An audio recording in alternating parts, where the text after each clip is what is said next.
ব্যক্তিগত অর্জনের ঝুলিটা হয়তো ভারী হচ্ছে, কিন্তু দলের প্রয়োজনে মিরাজ কি আদৌ সে আসল নায়ক হয়ে উঠতে পারছেন, নাকি অধিনায়কত্বের আর্মব্যান্ড হাতে আসার পর ২২ গজে শুরু হয়েছে এক চরম স্বার্থপরতার নতুন মহাকাব্য? প্রত্যাশার বিশাল পাহাড় ছিল যার কাঁধে, সে মেহেদী হাসান মিরাজ এখন নিজে স্বীকার করছেন তার পারফরমেন্স বড্ড সাদামাটা। পাকিস্তানের বিপক্ষে সিরিজ শুরুর আগে হাসিমুখে মিরাজ দাবি করেছেন তিনি চিন্তিত নন। অধিনায়ক যখন নিজের ফর্ম নিয়ে চিন্তিত থাকেন না, তখন দলের কপালে চিন্তার ভাঁজ পড়াটাই স্বাভাবিক। পাকিস্তানের সাথে প্রথম ম্যাচে দেখা গেল সেই করুণ দৃশ্য। ইনিংসের মাত্র ৩০ ওভার শেষ হতে না হতেই মিরাজ তার কোটা ১০ ওভার শেষ করে ফেলেছেন, অথচ যেখানে দলের সব বোলারদের অর্ধেকের বেশি ওভার বাকি। এই ম্যাচের সুযোগ ছিল পাকিস্তানকে ১০০ রানের নিচে অল আউট করে দেওয়ার, কিন্তু মিরাজ তখন উইকেট বাগাতে বল করে গেলেন একটানা। নিজের স্টেট ভালো দেখাতে মিরাজের এমন স্বার্থপরতা খালি চোখে দেখা যায়। ব্যাটিং অর্ডারেও মিরাজের স্বেচ্ছাচারিতা এখন তুঙ্গে, কখনো ৭-এ, কখনো ৪-এ, আবার কখনো ৩-এ। ইচ্ছেমতো ব্যাটিং পজিশন ওলট পালট করছেন তিনি। দলের কম্বিনেশন গোল্লাই যাক, মিরাজ যেন নিজেকে প্রমাণ করতে বেশি মরিয়া, অথচ পরিসংখ্যানের খাতা বলছে ভিন্ন কথা। অধিনায়ক হিসেবে গত ১১ ওয়ানডেতে তার ব্যাটিং গড় মাত্র ১৯.১০, স্ট্রাইক রেটও ১০০ নিচে, স্রেফ ৭১.৮০। প্রথম ম্যাচের আগে বোলিংয়ে ১১ ম্যাচে ১১ উইকেট নিতে খরচ করেছেন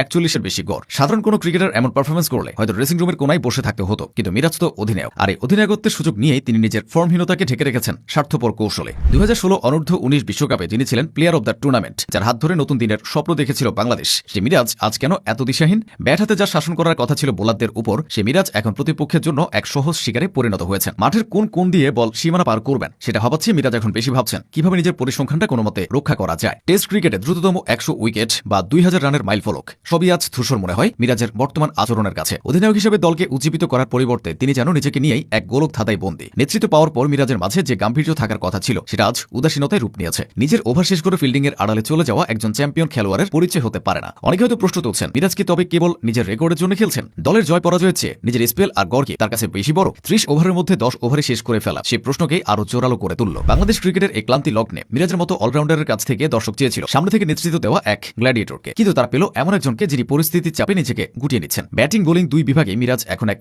অধারাবাহিক নাম, অথচ তিনি দলের সবচেয়ে গুরুত্বপূর্ণ পজিশনে ব্যাটিং করেন। ওখানকার ব্যর্থতা মানেই পুরো দলের ধসে পড়া। মিরাজ কি এই দায়ভার অনুভব করতে পারছেন? ২২ গজে মিরাজের স্বার্থপরতার এই মহাকাব্য যদি চলতে থাকে, তবে বাংলাদেশ ক্রিকেটের ভবিষ্যৎ বড্ড অন্ধকার। মিরাজকে বুঝতে হবে অধিনায়ক মানে কেবল টস করা নয়, অধিনায়ক মানে বিপদের মুখে বুক চিতিয়ে লড়াই করা। প্রত্যাশার প্রতিফলন না ঘটাটা কোনো পাপ নয়, কিন্তু উন্নতির চেষ্টা না করে স্বার্থপরের মতো আচরণ করাটা অপরাধ। মিরাজ কি পারবেন এই অভিযোগের দেয়াল ভেঙে আবার সে নিঃস্বার্থ লড়াকু মিরাজ হয়ে ফিরতে? সময়ের কাঁটা বয়ে যাচ্ছে, আর মিরাজের নামের পাশে জমা হচ্ছে কেবল হতাশা। যদি দ্রুতই এ স্বার্থপরতা আর অগোছালো ব্যাটিং না থামে, তবে অধিনায়ক মিরাজ হয়তো ইতিহাসের পাতায় এক ট্র্যাজিক সেলফিশ হিরো হিসেবে জায়গা করে নেবেন। মিরাজ কি পারবেন সে আস্থার প্রতিদান দিতে, নাকি নিজের ওভার আর ব্যাটিং পজিশন নিয়েই ব্যস্ত থাকবেন ক্রিকেটের এই রঙ্গমঞ্চে?